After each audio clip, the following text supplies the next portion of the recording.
नजर डालते हैं स्पोर्ट्स की खबरों पर।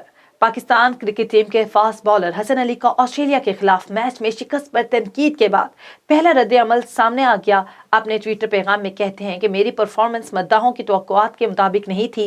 T20 वर्ल्ड कप के सेमीफाइनल में ऑस्ट्रेलिया ने पाकिस्तान को 5 विकेटों से शिकस्त देकर फाइनल में जगह बनाई थी। मैच में हसन अली की बॉलिंग कारकर्दगी मायूस कुन रही, जबकि इख्तितामी ओवर में मैथ्यू वेथ का कैच ड्रॉप करने पर इन्हें शदीद तनकीद का निशाना बनाया गया। हसन अली ने अपने ट्वीट के साथ ये अशार भी शेयर किए।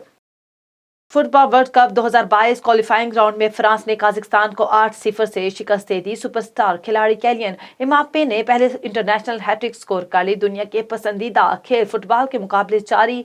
पेरिस में वर्ल्ड कप 2022 का क्वालिफाइंग राउंड मैच हुआ, जिसमें फ्रांस ने काजाकिस्तान को 0 के मुकाबले में 8 गोलों से हरा दिया। कैलियन एम्बाप्पे ने पहले 32 मिनट में शानदार हैट्रिक स्कोर कर दी। सुपरस्टार खिलाड़ी ने 6, 12 और 32वें मिनट गोल करके फ्रांस को पहले हाफ से पहले ही 3 गोलों की बढ़तरी दिला दी।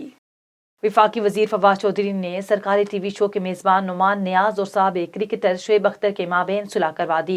सरकारी टीवी चैनल पर शोएब अख्तर और नुमान नियाज के दरमियान तल्ख कलामी पर फवाद चौधरी ने सुलह सफाई में अहम किरदार अदा किया। मुलाकात में नुमान नियाज ने कहा कि जो कुछ स्क्रीन पर हुआ, शोएब अख्तर से माफी मांगता हूँ, जो स्क्रीन पर हुआ वो नहीं होना चाहिए था। उन्होंने मजीद कहा कि हमारी 30 साल की दोस्ती है, वो खत्म नहीं होनी चाहिए।